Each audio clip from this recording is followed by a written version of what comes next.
ओम नमो भगवते वासुदेवाय। ओम नमो भगवते वासुदेवाय। ओम नमो भगवते वासुदेवाय। ओम नमो भगवते वासुदेवाय। ओम नमो भगवते वासुदेवाय। ओम नमो भगवते वासुदेवाय। ओम नमो भगवते वासुदेवाय। ओम नमो भगवते वासुदेवाय। ओम नमो भगवते वासुदेवाय। ओम नमो भगवते वासुदेवाय। ओम नमो भगवते वासुदेवाय। ओम नमो भगवते वासुदेवाय। ओम ओम ओम ओम श्री परमात्मने नमो नमः। ओम गणपतये नमो नमः। ओम सं सरस्वत्यै नमो नमः। ओम गुरुभ्यो नमो नमः। ओम सहनाववतु सहनौ भुनक्तु सह वीर्यं करवावहै तेजस्विनावधीतमस्तु मा विद्विषावहै। ओम शांति शांति शांति। सदाशिवसमारम्भां शंकराचार्यमध्यमाम् अस्मदाचार्यपर्यन्तां वन्दे गुरुपरम्पराम्। वन्दे गुरुपरम्पराम्। ओम पार्थाय प्रतिबोधितां भगवता नारायणेन स्वयं व्यासेन ग्रथितां पुराणमुनि मध्ये महाभारतम् अद्वैतामृतवर्षिणीं भगवतीम् अष्टादशाध्यायिनीम् अम्ब त्वामहं सन्दधामि भगवद्गीते भवद्वेषिणि। वसुदेवसुतं देवं कंसचाणूरमर्दनम् देवकी परमानन्दं कृष्णं वन्दे जगद्गुरुम्। नमस्ते परमं ब्रह्म सच्चिदानन्दरूपाय निर्गुणाय नमस्तुभ्यम् ओंकाराय नमो नमः। सर्वे दुर्गाणि तरन्तु सर्वे भद्राणि पश्यन्तु सर्वे सद्बुद्धिमाप्नोतु सर्वे सर्वत्र नन्दतु। ओम तत्सत। ओम ओम ओम। आप सभी ऑनलाइन नेटवर्क पर उपस्थित भगवत गीता श्रवण साधकों को आज प्रातः का अभिवादन अभिनंदन अभिवंदन। हरि ही ओम हरि ही ओम हरि ही ओम। हम सबको आज का यह दिव्य दिन तन मन धन जन देश काल विषय वस्तु परिस्थिति अवस्थाएं अध्यात्म भौतिक दैवी व्यष्टि समष्टि क्षेत्र सभी को अपने अपने पूर्व में अनंत जन्मों में किए हुए संचित पाप पुण्य धर्म अधर्म मिश्र कर्मों के पके हुए फल स्वरूप में वर्तमान में आज सभी को अपने अपने प्रारब्ध अनुसार परमेश्वरी अचिंत्य योग माया के माध्यम से प्रसाद स्वरूप में प्राप्त हुआ है। अतः आज का यह दिव्य दिन परमार्थ हेतु निष्काम सेवा यज्ञ देव यज्ञ ऋषि यज्ञ पितृ यज्ञ मानवता यज्ञ भूत प्राणी यज्ञ सात्विक दान शारीरिक वाचिक मानसिक तप निष्काम कर्म योग ध्यान योग भक्ति योग ज्ञान योग साधनाएं स्वाध्याय वेद शास्त्रों का अध्ययन अध्यापन उपासना आराधना के लिए समर्पित करें और करवावे। अत्यंत दुर्लभ मनुष्य जीवन को परमार्थ हेतु सार्थक करे और करवावे। आज विक्रम संवत 2080 माघ मास कृष्ण पक्ष की एकादशी तिथि। ये कल सुबह 4:13 तक है और उसके बाद द्वादशी लग जाती। तो आज एकादशी का व्रत है और पूर्व आषाढ़ नक्षत्र जो है दोपहर को 2:51 तक, उसके बाद उत्तर आषाढ़ नक्षत्र लग जाता। आज है बुधवार और यहाँ शीत ऋतु चल रही है। रात्रि का न्यूनतम तापमान 9 डिग्री रहा और दिन का अधिकतम तापमान 22 डिग्री। वायु की गति 5-10 किलोमीटर प्रति घंटा चल रही है।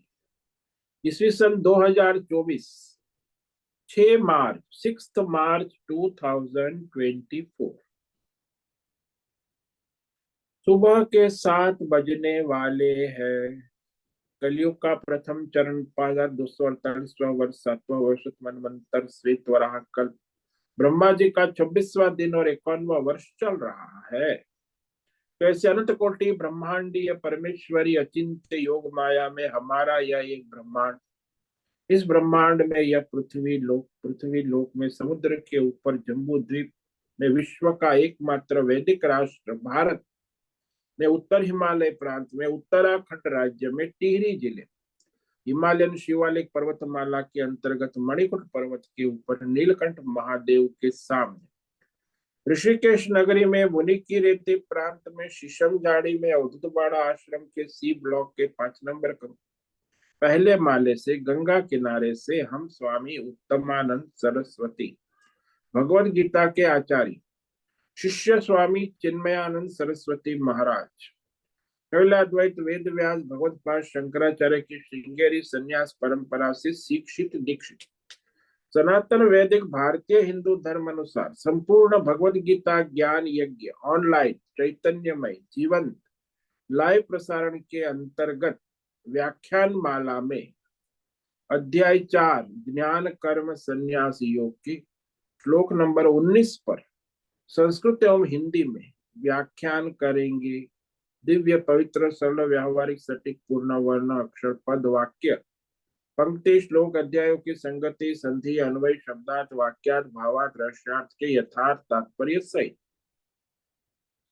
वैदिक शास्त्र वेदव्यास साहित्य शंकर भाष्य एवं परंपरागत सन्यासी आचार्यों की टीका टिप्पणी सहित आज का यह व्याख्यान करेंगे।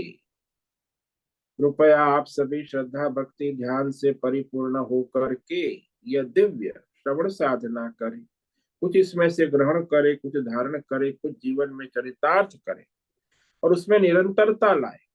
अपनी अपनी आध्यात्मिक भौतिक दैवी अशांति द्वंद्व मोह विक्षेप अशास्त्रीय भ्रम भ्रांतियों से रहित होकर के अपने अपने शरीर इंद्रिय प्राण मन वचन कर्म से एक रूप एकाग्र होकर के शुद्ध सात्विक सूक्ष्म भगवत विवेक बुद्धि करे। पुनः पुनः यह वेद शास्त्र एवं आचार्य परंपरा अनुसार विवेक करे और इस व्याख्यान का पुनः पुनः श्रवण करे, मनन करे, चिंतन करे, चर्चा विचार प्रचार प्रसार करे, लिंक भेजे, ग्रुप में शेयर, अपना और सबका परम कल्याण करे और करवावे। ओम तत्सत। ओम ओम ओम।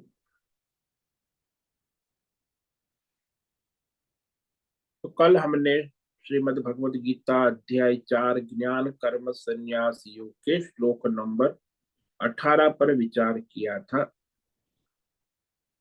जिसमें भगवान कर्म में अकर्म और अकर्म में कर्म तत्व से जिसको जान लेता है वह बुद्धिमान है, ऐसा भगवान कहते हैं। कर्मण्य कर्म य पश्येत् अकर्मणि च कर्म यः स बुद्धिमान मनुष्येषु स युक्त कृष्ण कर्म कृत। यह जो कोई मनुष्य कर्मणि अकर्म पश्य कर्म सारे प्रकृति में होते हैं और प्रवृत्ति प्रकृति में ही होती है।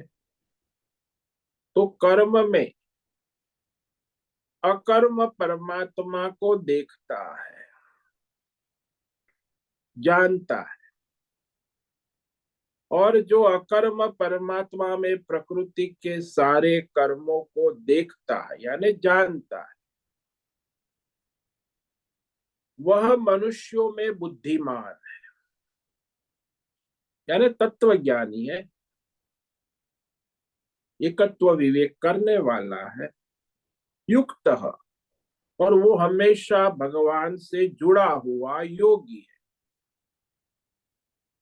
कृष्ण कर्म कृत, और वह समस्त कर्मों को करने वाला है। जैसे सारे कर्मों का साक्षी दृष्टा है, राजा है, और राजा की उपस्थिति में ही सारे राज्य के कर्म होते हैं, प्रजा के कर्म होते हैं, मंत्री के कर्म होते हैं, सेनापति के कर्म होते हैं, राजघराने के कर्म होते। सारे कर्मों का मूल आधार राजा है। हालांकि राजा कुछ नहीं कर, लेकिन उसकी उपस्थिति में सब होता है, इसलिए साक्षी दृष्टा है ना। तो इस तरह यहाँ यह विवेक करे कि भाई जैसे कलाकार कुछ नहीं करता और पात्र में उपाधि से कर्म होते हैं, तो पात्र में उपाधि से कर्म देखे जाते, लेकिन कलाकार में कोई कर्म नहीं है। तो जब मनुष्य यह विवेक कर लेता है कि निवृत्ति में प्रवृत्ति को देखता है, प्रवृत्ति में निवृत्ति को देखता, निवृत्ति तो परमात्मा का स्वरूप है और प्रवृत्ति प्रकृति का स्वरूप, यानी दोनों का विवेक करना आवश्यक है ना।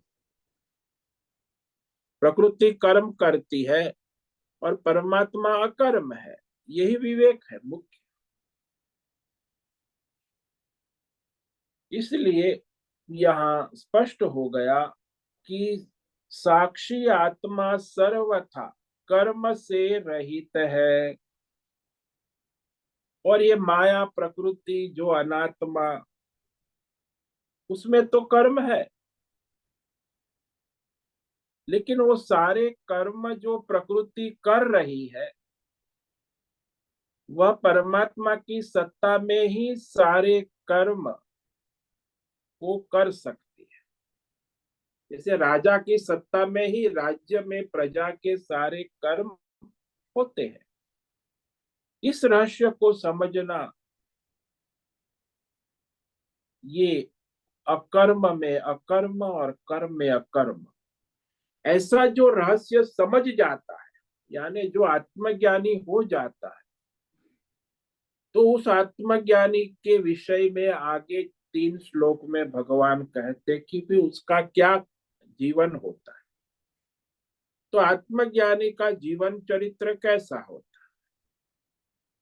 वो कैसे अपने जीवन को चलाता है। यस्य सर्वे समारंभाः काम संकल्प वर्जिता ज्ञानाग्नि सर्वकर्माण तमाहु पंडितम बुधा।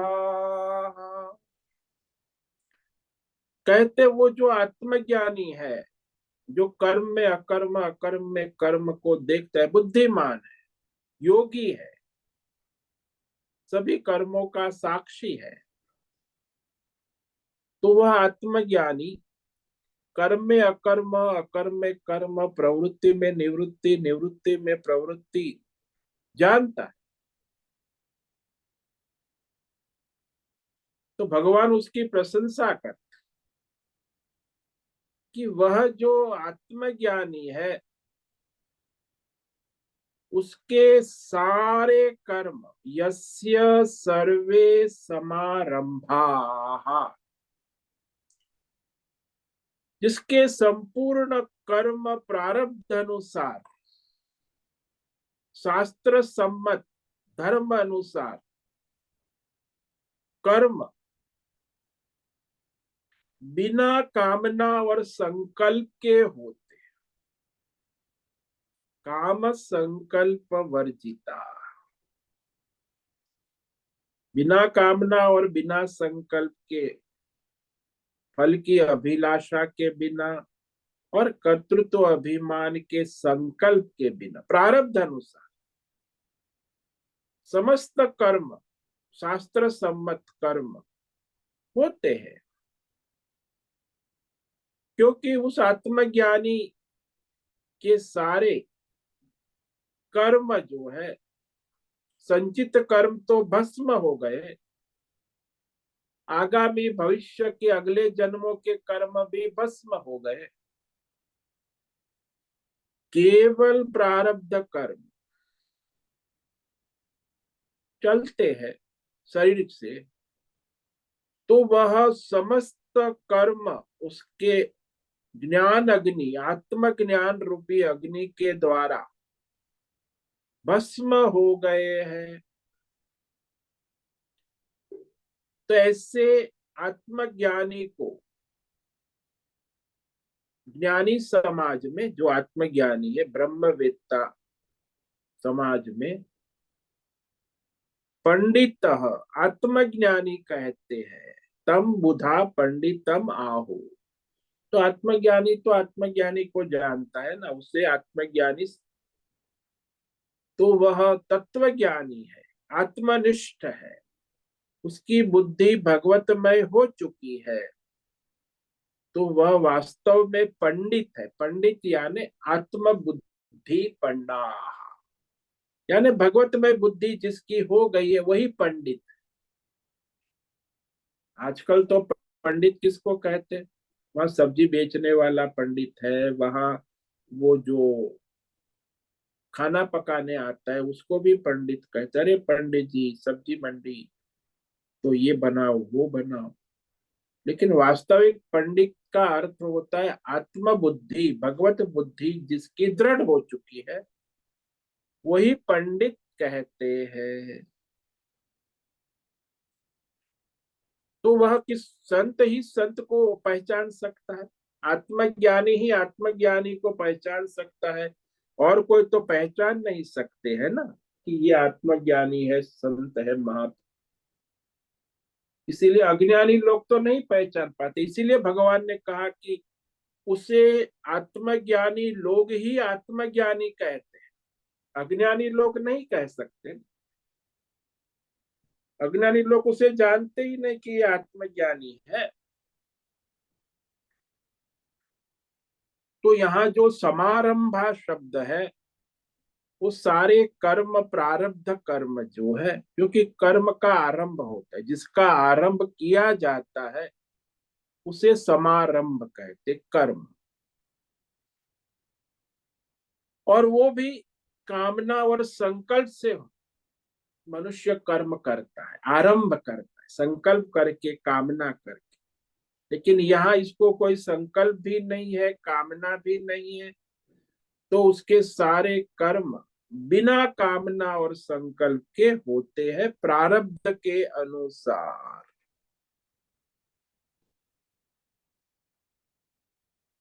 तो आत्मज्ञानी का प्रारब्ध प्रवृत्ति परायण है, तो समष्टि हित के लिए कर्म करते हैं। निवृत्ति परायण है, तो भिक्षा भोजन शरीर निर्वाह के लिए नित्य कर्म करते हैं, शास्त्र के अनुसार, धर्म के अनुसार। तो दोनों प्रारब्ध के अनुसार ही होता है। तो समष्टि हित और व्यष्टि हित के लिए कर्म होता है। तो जो मनुष्य अपनी कामना और अपने संकल्प से करता है वो बंधन में पड़ता है, और जो कामना और संकल्प रहित प्रारब्ध अनुसार अपना स्वधर्म करता है वो मुक्त रहता है। तो इसीलिए इस श्लोक में भगवान ये आत्मज्ञानी की प्रशंसा करते हैं कि जिसके सारे वैदिक लौकिक कर्म, प्रारब्ध कर्म कामना और संकल्प से रहित होते हैं। क्यों? क्योंकि वो आत्मज्ञान रूपी अग्नि से उसके सारे पाप पुण्य, सभी कर्म, संचित कर्म भस्म हो चुके हैं। तो ऐसे आत्मज्ञानी को ही आत्मज्ञानी लोग ब्रह्मज्ञानी कहते हैं, तत्वज्ञानी कहते हैं।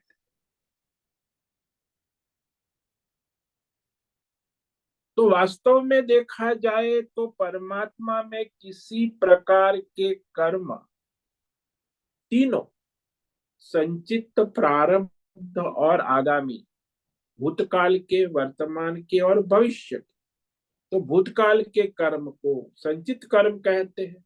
वर्तमान में जो चल रहा है क्रियमान, वो वर्तमान में प्रारब्ध है।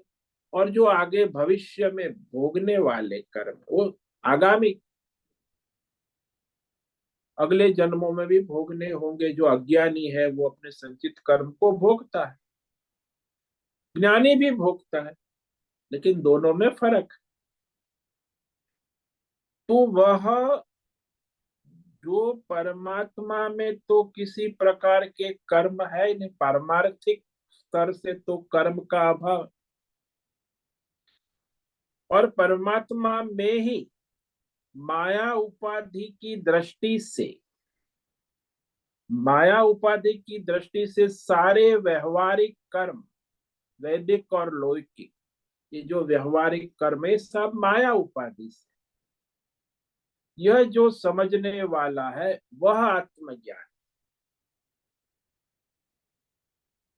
यानी पात्र में जो उपाधि से कर्म हो रहे हैं वो कर्म कलाकार में नहीं है।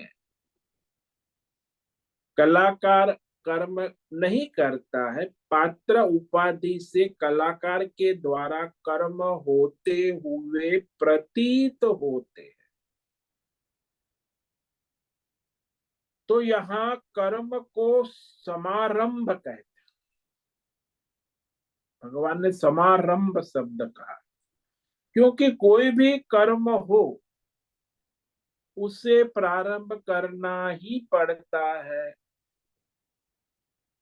जो प्रारंभ किए जाते हैं वे कर्म समारंभ है। और प्रारंभ कर्म का ही होगा, इसलिए सभी कर्म समारंभ कहे गए हैं। अब जो आत्मज्ञानी है उसमें विशेषता ये है कि वो पारमार्थिक और व्यावहारिक दृष्टि को जानता है कि पारमार्थिक दृष्टि से तो कोई कर्म नहीं होता है, व्यावहारिक दृष्टि से तो कर्म होता दिखता है। और जितने भी कर्म है व्यावहारिक दृष्टि से होते हैं वह कामना और संकल्प से होते हैं।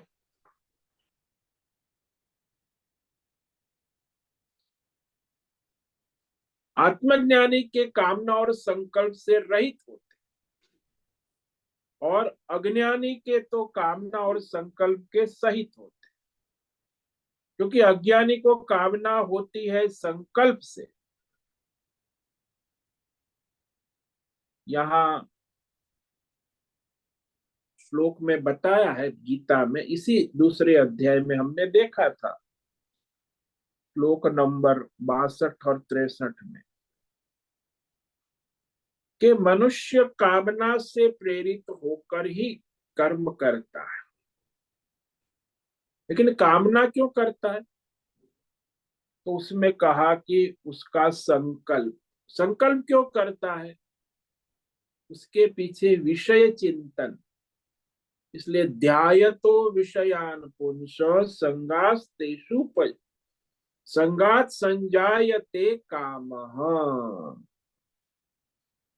तो पहले विषयों का चिंतन करता है, फिर उसको प्राप्त करने का संकल्प करता, और संकल्प से ही कामना उत्पन्न होती।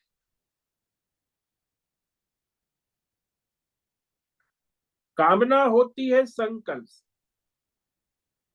पहले विषय का चिंतन, बाद में उस बारे में संकल्प कि मुझे यह विषय प्रिय है, मुझे ये चाहिए, मुझे ये प्राप्त हो जाए, ये विषय अच्छा है, मुझे प्रिय है। तो जब उसका संकल्प हुआ तो फिर उसे प्राप्त करने की फिर वो कैसे प्राप्त करे? फिर उसका रास्ता ढूंढते, उपाय ढूंढते हैं कि ये कामना कैसे पूरी हो। वेद शास्त्र से हो, या फिर उधारी लोन लेके हो, या कर्जा लेके हो, या चोरी चकारी से हो, भाई कामना पूरी करनी है। तब संकल्प या निश्चय कर, और मैं इस कामना रूपी कर्म का आरंभ करूं। इसीलिए कामना ही कर्म के प्रति कारण हो जाती। विषय कामना के बिना कर्म नहीं संभव, और कामना का कारण संकल्प होता है कि ये विषय मुझे चाहिए, अच्छा है, मुझे प्रिय है। तो जो आत्मज्ञानी है वो विषय को तो देखता है, लेकिन उसमें ये दोनों नहीं है, कामना भी नहीं है, संकल्प भी नहीं। कामना और संकल्प दोनों से रहित है जो आत्मज्ञानी, अर्थात उसको न फल प्राप्ति की कामना होती है, न उस कामना के अनुसार विषय प्राप्त करने का संकल्प होता। वह केवल प्रारब्ध अनुसार कर्म करता है, लेकिन उसमें कोई उसकी कामना और संकल्प नहीं होता है। तो प्रारब्ध अनुसार कर्म आभास मात्र होते हैं। वह कर्म, जैसे पात्र के कर्म कलाकार में आभास मात्र है, चेष्टा मात्र है, प्रतीति मात्र है। कलाकार वास्तव में कुछ नहीं करता, पात्र उपाधि से करता हुआ दिखता है। जब तक पात्र की उपाधि है तब तक वह कलाकार में कर्म का आभास होता है।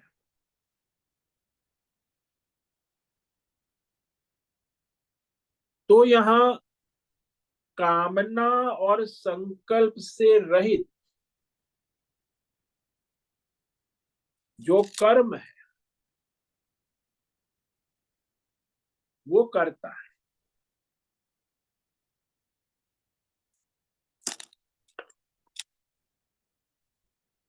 अब देखो, कामना संकल्प से रहित केवल प्रारब्ध भोग ही हो सकता है। जो ईश्वर ने निर्धारित किया है प्रारब्ध अनुसार, जो देश काल परिस्थिति वर्तमान में प्राप्त हो, तो वहां केवल प्रारब्ध भोग ही होगा। प्रारब्ध भोग के लिए कोई संकल्प या कामना करने की आवश्यकता नहीं। वह तो जब प्रारब्ध देता है, होता है, तब देता है। सुख का प्रारब्ध होता है तब सुख मिलता है, बिना कामना किए ही सुख प्राप्त हो जाता। जैसे दृष्टांत ले लो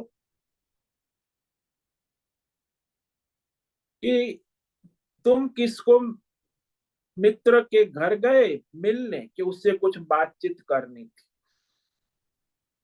बात करना जरूरी था, तो मित्र के पास गए बात करने के लिए।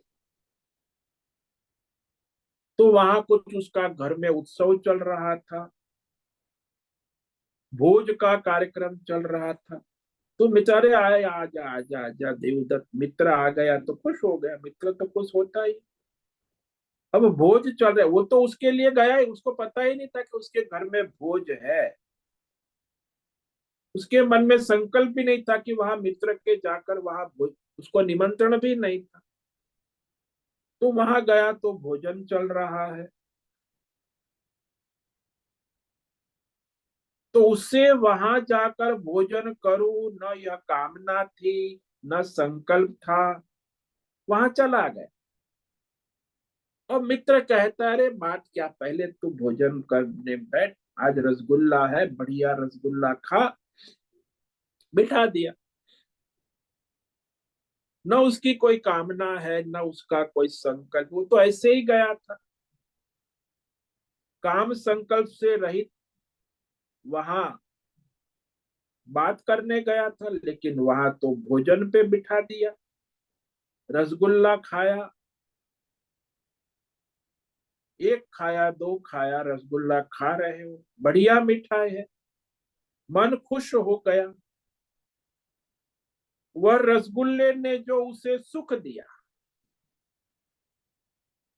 वह काम संकल्प वर्जित है। उसे कोई कामना नहीं थी, ना कोई संकल्प था, फिर भी उसे रसगुल्ले का सुख मिला। तो ऐसे दुख भी मिलता है, तो भी प्रारब्ध भोग से ही मनुष्य को समझ में आता है। जैसे एक महात्मा यहाँ रामझूला से जा रहे थे, तो स्कूटर वाले ने उसे पीछे से आकर टक्कर मार, वो गिर गए, तो घुटने दोनों घायल हो गए, घुटने में चोट आ गई, वो तो भाग गया। तो दूसरे महात्माओं ने उसे उठा के ले गए, कमरे में रखा।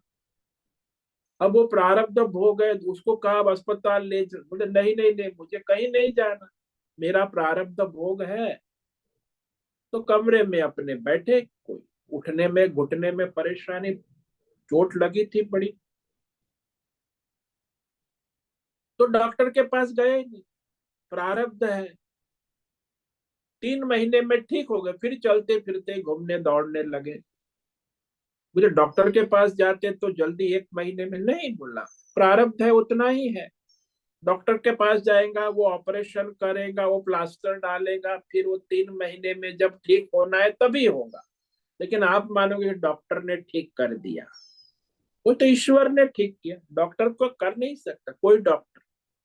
मनुष्य को स्वस्थ उसके प्रारब्ध के अनुसार परमात्मा ही करता है। तो समझ में आता है, प्रारब्ध भोग तो मनुष्य को समझ में नहीं आता आसानी से। मानो कि डॉक्टर है, उसके पास आप गए, आपका ऑपरेशन करना है, बोले कोई गारंटी, उल्टी आपको गारंटी लिख के देनी होगी। क्या गारंटी लिख के देनी होगी? आपको पर्ची में लिखना होगा कि मैं ऑपरेशन करूंगा, उसकी जिम्मेदारी आपकी, इसमें मैं कोई गारंटी नहीं देता। आपको गारंटी देनी होगी, कुछ हुआ तो आप मेरे विरोध में केस नहीं करोगे। तो उल्टा डॉक्टर गारंटी लिखा लेता कि मैं तो खाली ऑपरेशन करूंगा, ठीक होना ना होना आपके प्रारब्ध में है। यानी कोई डॉक्टर गारंटी देता नहीं है, गारंटी लिखा लेता है, साइन करा लेता है कि ठीक हो ना हो ये हम नहीं कह, भगवान के हाथ में है। इसका मतलब कोई किसी डॉक्टर को चिट्ठी नहीं लिखता कि अरे डॉक्टर साहब कई दिनों से मुझे टाइफाइड नहीं हुआ है। भाई हमारा कोई न संकल्प है न कामना है, तो भी टाइफाइड हो जाता है, टाइफाइड हो गया। इसी प्रकार जो भी समन में हमारे जीवन में सुख दुख आते हैं, वो हमारी कामना संकल्प के रहित आते हैं। फिर भी हम लोग यही मानते हैं कि ये तो मैंने ऐसा किया वैसा किया, गप गप भी बहुत हाँकते हैं कि इसके कारण सुख आया, इसके कारण दुख है, मैंने ये किया वो किया, ऐसा किया वैसा। प्रारब्ध से आया वो कोई नहीं कहेगा कि प्रारब्ध से आया और गया, पर जब सुख की बात आती है तब लगता है कि बिना कामना संकल्प के सुख कैसे होगा।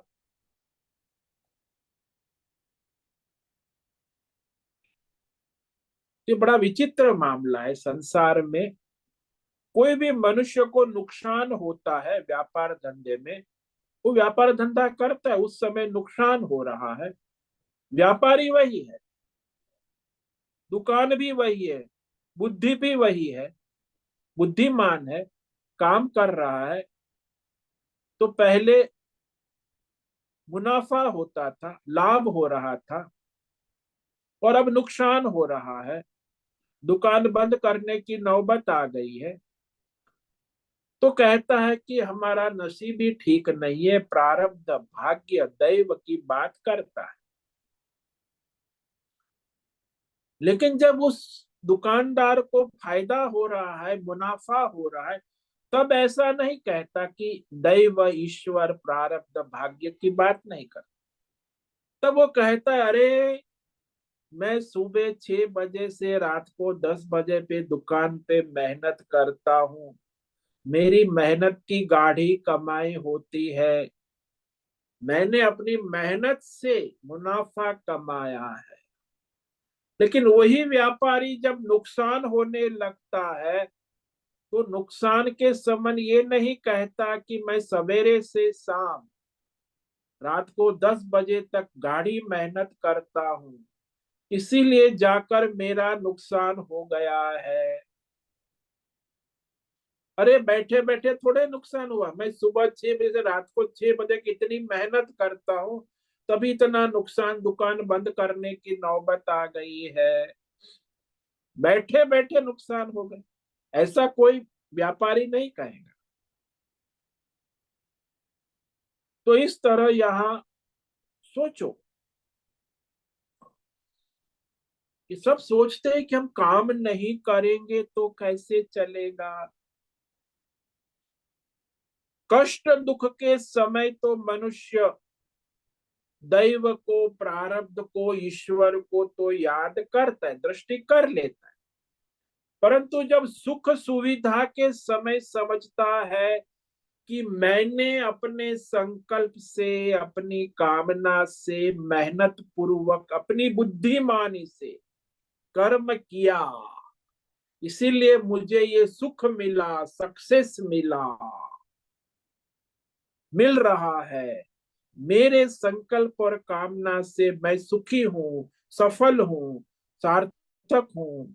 ये लोग सब सेलिब्रिटी और फिल्म स्टार और क्रिकेटर और ये राजनेता सब बोलते हैं मैंने ये किया, ऐसा किया। मोटिवेशन स्पीकर भी बड़ा बोलते हैं कि मैंने ऐसा किया, वैसा, सक्सेस हो गया,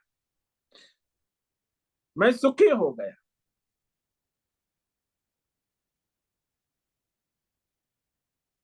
तो ये जो बात है विवेक करने लायक,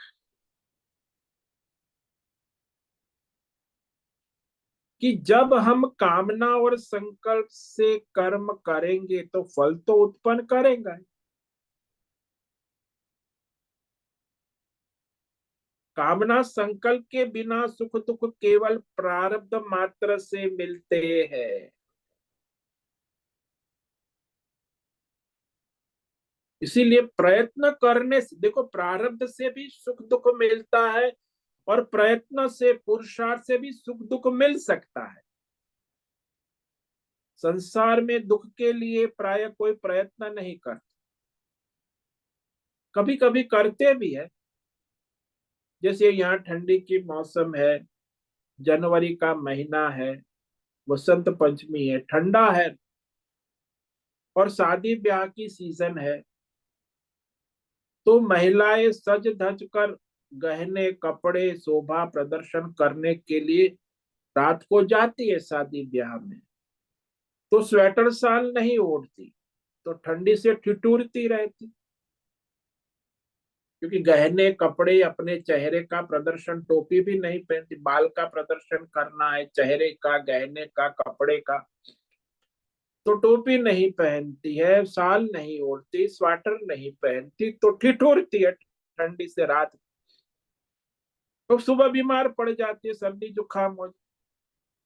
अब वो हमारे बिना प्रयत्न किए प्रारब्ध से दुख आते हैं, वैसे ये हमारी मूर्खता से, प्रयत्न से, पुरुषार्थ करके भी दुख आता है।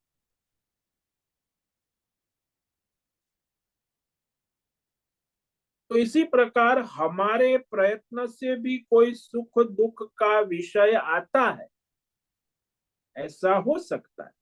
लेकिन वेद शास्त्र के सारे विधान कर्म सिद्धांत ही, यदि हम ऐसा कहें कि हमारे प्रयत्न से ही सुख दुख आते हैं, तो वेद शास्त्र के सारे सिद्धांत व्यर्थ हो जाए, प्रारब्ध का सिद्धांत, ईश्वर की सत्ता व्यर्थ हो जाए। भाई आपकी कामना संकल्प से सुख दुख आते हैं, तो फिर आप ही हो गए ईश्वर। आप प्रारब्ध सिद्धांत, कर्म का सिद्धांत, वेद शास्त्र सब व्यर्थ हो जाए, कि मैं ही करता हूं, अपने ही कामना संकल्प से सुख दुख आता है और जाता है।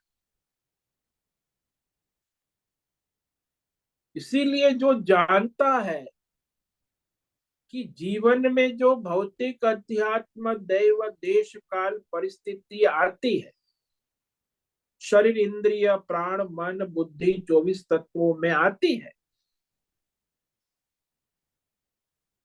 लेकिन उसको चलाने वाला आत्मा है। आत्मा को तो किसी विषय को आने जाने से कोई मतलब नहीं।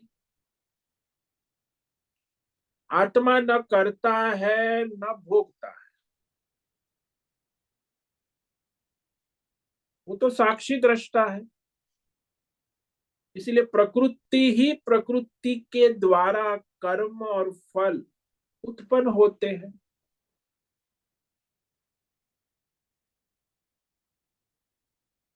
तो जो भिन्न भिन्न शरीर इंद्रिय प्राण मन बुद्धि 24 तत्व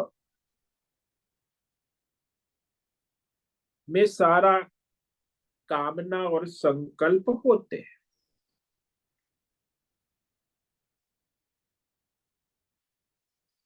इसीलिए कामना और संकल्प जो है वह अज्ञानी को ही होता है।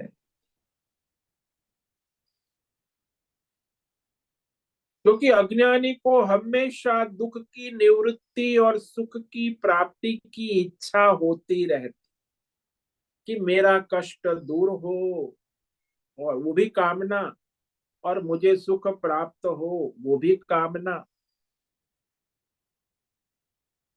लेकिन वो कामना कहाँ रहती है? बोले अंतकरण में, मन में, चित्त में, प्रकृति में। अब वो प्रकृति अंतकरण मैं हूं ही नहीं। जो आत्मज्ञानी है वो जानता है, इसलिए काम संकल्प से रहित तो होता है। तो प्रारब्ध से जो चेष्टा होती है, प्रारब्ध जो चेष्टा करवाते हैं, बस वही चेष्टा उससे होती है। आत्मज्ञानी से कोई कामना संकल्प नहीं होता। प्रारब्ध भोग के लिए अपेक्षित सुख दुख आते हैं और जाते हैं। तो आत्मज्ञानी में प्रारब्ध से ही ये सारे द्वंद्व आते जाते रहते हैं। इसीलिए दो ही काम हो गए। आत्मज्ञानी में यदि लौकिक कर्म दिखता है, तो वो शरीर निर्वाह के लिए प्रारब्ध के अनुसार, और लोक कल्याण के कर्म दिखते तो समष्टि प्रारब्ध से वो लोक हित के लिए कर्म दिखता है। वो प्रारब्ध से ही होता है, और वो भी वेद शास्त्र धर्म के अनुसार करता है, कि भाई सभी धर्म मार्ग पे चले, दूसरों को प्रेरणा मिले, लोक कल्याण की दृष्टि से वो वैदिक धर्म कर्म करता दिखता है। उसका उसमें कोई कामना संकल्प या प्रयोजन नहीं। दूसरे को प्रेरणा मिले, सब धर्म के मार्ग पर चले। निवृत्ति कर्म करता है तो भी वो जो निवृत्ति मार्ग में सन्यासी है, उनको प्रेरित करने के लिए उसका प्रारब्ध निवृत्ति परायण होता है तो निवृत्ति में रहे। लेकिन प्रवृत्ति और निवृत्ति की कोई कामना या संकल्प नहीं होता। जैसे अज्ञानी को होता है कि अब मैंने बहुत प्रवृत्ति कर ली, अब मैं 60 साल का हो गया, अब मैं रिटायरमेंट, पेंशन आएगा, शांति से खाएंगे पिएंगे अखबार पढ़ेंगे गपशप करेंगे डॉक्टर की दवा लेके दवा खाने में घूमते रहेंगे। तो रिटायरमेंट प्लान, कामना संकल्प अज्ञानी में तो होगा ही। लेकिन आत्मज्ञानी कामना संकल्प से रहित सारे कार्य प्रारब्ध के अनुसार होते हैं और प्रारब्ध ईश्वर के द्वारा संचालित होता है। इसीलिए आत्मज्ञानी का जीवन प्रारब्ध से ही संचालित होता है। उसमें जैसा प्रारब्ध है, प्रवृत्ति है या निवृत्ति है, तो उस अनुसार काम संकल्प वर्जिता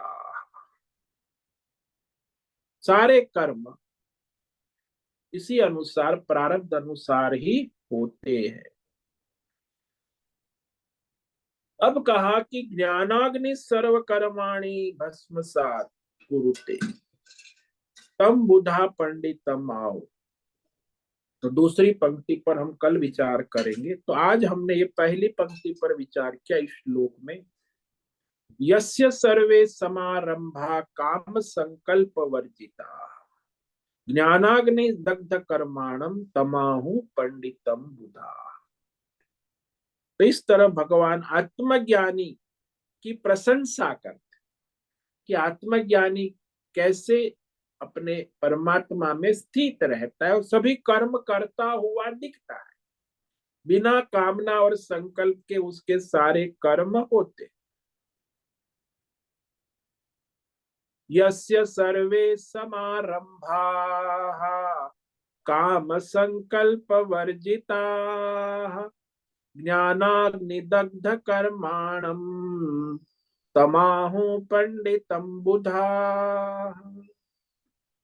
तो भगवान यहाँ इस आगे 2-3 श्लोक में उस आत्मज्ञानी का जो कर्म में अकर्म अकर्म में अकर्म तत्व को जान चुका है, वो आत्मज्ञानी है, उसी के बारे में उसकी जीवन चरित्र का वर्णन करते हैं, उसकी प्रशंसा करते हैं कि उस आत्मज्ञानी के संपूर्ण वैदिक शास्त्र धर्म सम्मत प्रारब्ध कर्म बिना कामना और संकल्प के होते रहते हैं।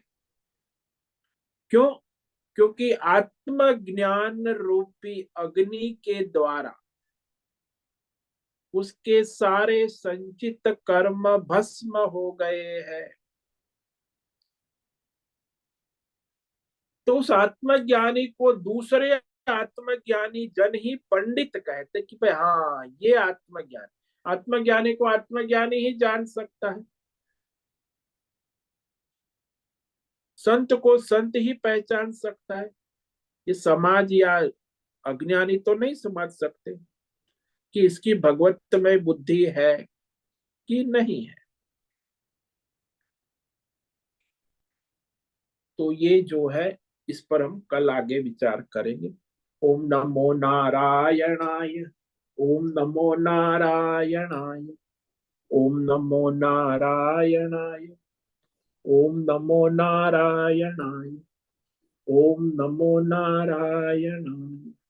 कायेन वाचा मनसेन्द्रियेण वा बुद्ध्यात्मना वा प्रकृते स्वभावात् करोमि यद्यत् सकलं परस्मै नारायणायेति समर्पयामि।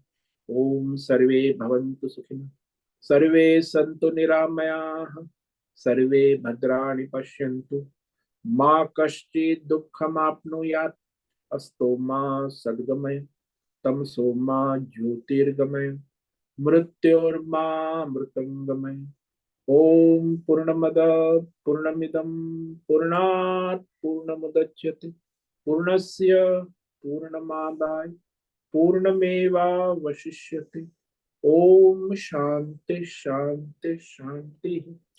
शंकरं शंकराचार्यं केशवं बादरायणं सूत्र भाष्य कृतौ वंदे भगवन्तौ पुनः पुनः। ईश्वरो गुरुरात्मेति मूर्ति भेद विभागिने व्योमवद्व्याप्तदेहाय दक्षिणामूर्तये नमो नमः। ओम गुं गुरुभ्यो नमो नमः। ओम तत्सत् ब्रह्मार्पणमस्तु। ओम ओम ओम।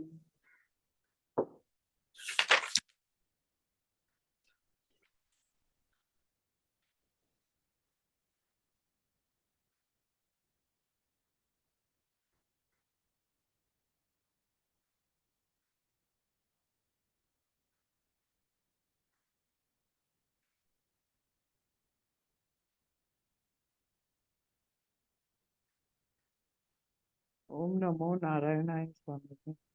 ओम नमः। बोलो मीरा। स्वामी जी, अभी आपने उन महात्मा का बारे में बताया कि इनके क्या नीज का प्रॉब्लम हुआ था वो एक्सीडेंट में, और हाँ वो जी। डॉक्टर के पास नहीं गए थे। लेकिन अभी थोड़ा डाउट आता है कि ये जब महामारी आई थी कोविड की, तब वैक्सीनेशन लेना चाहिए था कि नहीं लेना चाहिए था? मतलब बहुत लोग ऐसे एकदम कट्टर जो है अमेरिका में, सब वो कुछ अलग पंथ के लोग हैं, वो बोल रहे थे नहीं मरना है तो हम मरेंगे, हम लेंगे नहीं, हमारे नसीब में है तो वो सही था कि हम लोगों ने वैक्सीनेशन लिया वो गलत तो नहीं था ना स्वामी? मतलब ऐसे कभी कभी एक्सट्रीम केसेस में थोड़ा डाउट आता है। देखो बात है ना कि प्रारब्ध क्या है। ये सब जो बुद्धिजीवी बातें है ना, इसमें प्रारब्ध को समझना सूक्ष्म है ना, ईश्वरीय है। ये हाँ हाँ। बौद्धिका का मामला नहीं। हम्म जैसे मैं भी यहाँ कोई वैक्सीनेशन लेने नहीं गया था, और हम्म मैं चाहता भी नहीं था कि मुझे वैक्सीनेशन लेना है। फिर भी यहाँ वो पूरी उसकी टीम आश्रम में आई, सभी संतों हाँ। का वैक्सीनेशन हम्म। करके वो प्रारब्ध है। लेकिन अच्छा। मैं कामना और संकल्प से जाऊं हम्म हम्म हम्म। तो वो जो है वो फिर बंधनकारी है। मतलब ऐसा हमें लगता है कि हमारे ये विचार के वजह से दूसरों को तकलीफ ना हो, तो वो तो चाहते हैं वैक्सीनेशन, और हम नहीं लेंगे तो फिर वो हमारी हमारी तरफ से, हमारे वजह से और स्प्रेड होगा, ऐसा सब सोचते हैं मतलब। नहीं नहीं, वो तो सब ईश्वरीय प्रारब्ध है। वो तो दूसरे के बारे में आपको सोचने का आवश्यक नहीं। आपका प्रारब्ध है, हाँ वैसे हाँ ईश्वर आपका जीवन चलाता है। तो हाँ हाँ। फिर वहां कौन क्या सोचेगा, उससे क्या होगा। जो बराबर। महात्मा है उसके दोनों घुटने फ्रैक्चर हो गए थे, हम्म तो वो महात्मा तो अस्पताल उसको हम ले जाना चाहते थे महात्मा लोग, फिर भी वो नहीं गए। हम्म कि हम्म मैं हम्म बस ठीक हूँ, मुझे यहाँ ठीक हो जाऊंगा। और वो हो हम्म गए हम्म, 2-3 महीने हम्म। में घूमने फिरने लगे। यानी वो वैक्सीनेशन आया वो भी भगवान का संकल्प, मतलब भगवान का इच्छा से हाँ वो महामारी प्रारब्ध खत्म है, होने को समष्टि आया। प्रारब्ध। हाँ हाँ हाँ। हाँ अच्छा। समष्टि प्रारब्ध है। अब आप, यानी जो हो रहा आपका है उसे प्रारब्ध है एक्सेप्ट और करना है। हाँ, जो हो रहा है हाँ उसको एक्सेप्ट करना है क्योंकि वो हाँ प्रारब्ध है। हाँ। हाँ, वर्तमान में जो क्रियमाण हो रहा है वही हम्म प्रारब्ध है, वही ईश्वर का संकल्प है, वही हम्म। हमारा संकल्प नहीं। यदि नहीं आप है। अपनी कामना संकल्प से वर्तमान में एक्टिवेट होते हो तो फिर वो हम्म। आपका कर्म है, बंधन। हाँ, मतलब अभी इंडिया में वैक्सीनेशन आया नहीं, लंदन में आया, चलो लंदन भाग के वैक्सीनेशन लेंगे, वो मतलब फिर संकल्प हो गया अपना। वो तो आपकी लेकिन कामना वासना हो गई। हाँ हाँ, मतलब इधर सब अपने सेंटर्स में सब आया तो वो हमने लिया, वो तो मतलब वो भी भगवान की हम इच्छा सेंटर से में हम। कहा गया, देखो वो भी सेंटर में जाना, वो भी आपकी कामना वासना है। हम्म। हमने तो यहाँ लिया कि हम तो कहीं गए ना, हम तो यहाँ हमारे कमरे में रहे, तो वो यहाँ आके हमको दे गया। अच्छा अच्छा। वो हाँ हाँ। प्रारब्ध है। हम्म। अच्छा। अपनी कामना संकल्प से नहीं। प्रारब्ध और हम्म दोनों। कभी कामना संकल्प है तो प्रारब्ध नहीं है, प्रारब्ध है तो कामना संकल्प। तो ईश्वर के अधीन आप हो तो फिर हम्म आप प्रारब्ध के अनुसार चलते हो। यदि आप हम्म अपने अहंकार में आ गए हो, अज्ञान में हो, तो अपनी कामना संकल्प से ही चलोगे। अच्छा, समझ में आया स्वामी जी। ओम नमो नारायणाय स्वामी जी, बहुत धन्यवाद। ओम नमो नारायण। ओम नमो नारायण स्वामी जी। हाँ बोलो शर्मा जी। स्वामी जी, ये भी कहते हैं साथ में, सकल पदार्थ है जग माही, कर्म ही नर पावत नाही। तो अब ये कर्म और निवृत्ति, जैसे कि अकर्म, जिसे अभी जैसे आपने बताया कि उसको छोड़ देना चाहिए प्रारब्ध पे, तो इन दोनों का ये सामंजस्य कैसे है? क्योंकि अगर चेष्टा ही नहीं करी तो वो तो अकर्म हो जाएगा, और चेष्टा जो है वो चाहे मेहनत करना हो। अब अकर्म और जो कर्म का जो भेद आपने बताया, तो अगर हर एक चीज प्रारंभ पे छोड़ दी जाए तो फिर तो कुछ आगे बढ़ेगा ही नहीं। उसको एक्सेप्ट कर लेना, सिर्फ एक्सेप्ट कर लेना, तो फिर वो अकर्म में नहीं चला जाए।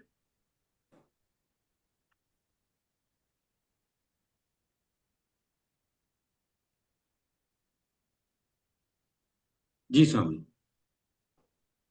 मतलब देखो, चेष्टा ही ना करे जो अरे मनुष्य भाई जीव है। चेष्टा करने की बात नहीं है यहाँ, बात है काम और संकल्प से चेष्टा कर रहे हो कि प्रारब्ध से चेष्टा। जी ये महत्व का है। जी प्रारब्ध क्या है? जैसे मैं आपको दृष्टांत दूं कि आप यहाँ आश्रम में आए हैं तो वहां भंडारा चल रहा है, आप भोजन में, तो आपको प्रारब्ध से जो लड्डू आ रहे हैं आपको खाना है, ये खाओ, वो सब आपका प्रारब्ध है। जी लेकिन आप अपनी काम, अरे वो आश्रम में हम नहीं खाएंगे, हम तो यहाँ बढ़िया होटल में जाएंगे, मद्रासी होटल है, साउथ इंडियन होटल है, तो वहां जाके हमारे मेनू के अनुसार हमारी इच्छा का, वो तो फिर आपके काम संकल्प से हो गया भोजन। दोनों में फर्क है ना। जी आप 12 बजे भोजन तो किया आप,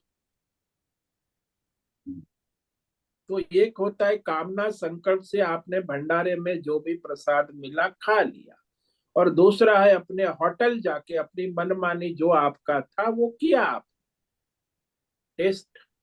जी तो वो आपका काम संकल्प हो गया। तो जी अज्ञानी है वो ऐसे करेगा, जो ज्ञानी है वो प्रारब्ध के अनुसार ही जीवन चलता है उसका, वो कामना संकल्प से कहीं कोई कर्म नहीं करता। इसमें जी। फर्क है। लोभवश या इस तरह से ना प्राप्त करने की कामना से ना किया, हाँ, वो काम कामना संकल्प जो करके है। कामना से कुछ भी करोगे तो वो तो आप कर्म बंधन में आ जाओगे। जो जी वर्तमान में क्रियमाण आपका प्रारब्ध है उस अनुसार अपना कर्म करो, तो वही है ना, उसके सारे कर्म शास्त्र सम्मत प्रारब्ध अनुसार कामना और संकल्प से रहित होते हैं। वो कर्तव्य, और आत्मज्ञान। कर्तव्य मान के किया जाए, कामना मान के। हाँ, स्वधर्म कर्तव्य प्रारब्ध के अनुसार, कामना से नहीं, संकल्प से नहीं, जी तब वो बात बनती है। जी। ओम नमो नारायण। ओम नमो नारायण।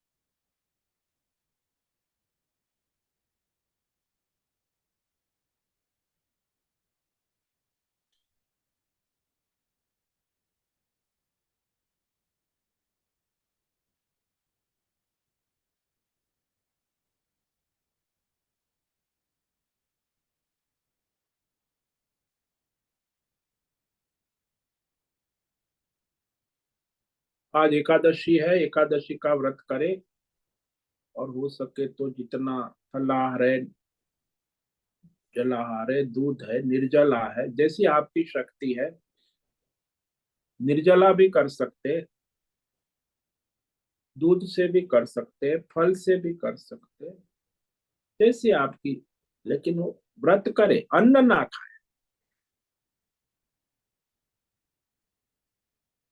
तो आज उपस्थित है प्रकाश दोषा, भद्रेश पड़िया, अजय रत्न पारखी, अनंत कुलकर्णी, अंजलि जोशी, अनुराधा जेठे, आरती जादव, पीबी शर्मा, दिनेश पटेल, गीता मेनन, जयंती पांडा, ज्योति धूमल, केरुल हलपति, मेधा जोशी, मीना शिंगाड़े, मीरा उच्चिल, मीनाक्षी काले, मोहन राम, मुन्ना लाल यादव, पृथ्वीराज मालव, रूपेश पाटिल, नैना पुरोहित, पंकज भट्ट, रीमा पटेल, रिची पटेल, सुचिता पाटिल, सुनील ठाकुर, तेजस पटेल, तुषार चौधरी, उषा मेनन, विद्या सिंधे, विनायक कुटोजी, विशाल बेड़ेकर। ठीक है, सबको फिर कल मिलेंगे। सभी को आज का ओम नमो नारायणाय। सब ओम साधकों नमो को नारायण। ओम नमो नारायण स्वामी जी। ओम नमो नारायण स्वामी। नारायणाय ओम नमो नारायण। आज का नारायणाय होश से निवेदन है, आज का सत्संग पूर्ण करें। ओम नमो नारायणाय। आज का यह दिव्य सत्संग हम यही पूर्ण करते हैं। सभी साधकों को ओम नमो नारायणाय। सभी साधकों को ओम नमो नारायणाय।